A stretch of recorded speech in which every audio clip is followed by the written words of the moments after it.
أعوذ بالله من شماتة الأعداء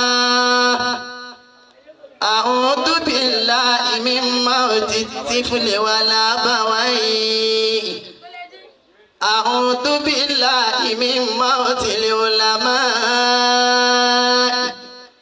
أعوذ بالله السميع العليم من الشيطان الرجيم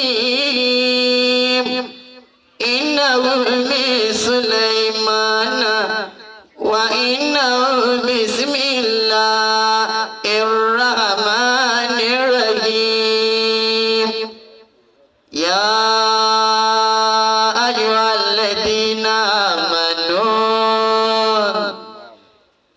توبوا إلى الله توبة نصوحا عسى ربكم أن يكفر عنكم سيئاتكم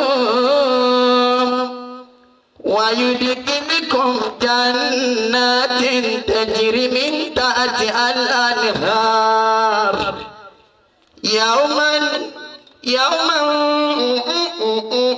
يوما لا يخزي الله نبيا والذين آمنوا معه نورهم يسعى بين أيديهم وبأيمانهم يقولون ربنا أتمم لنا نورنا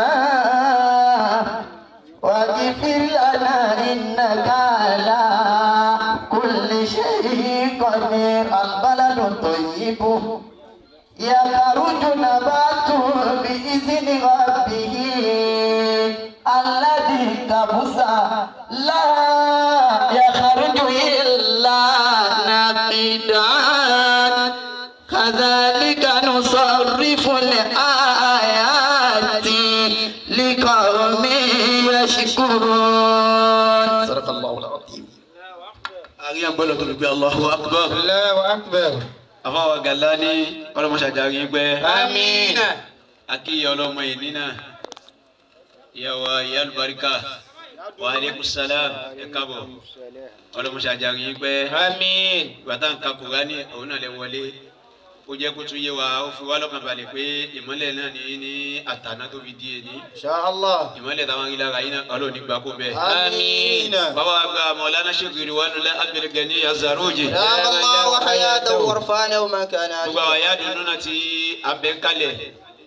Owó àdúrà.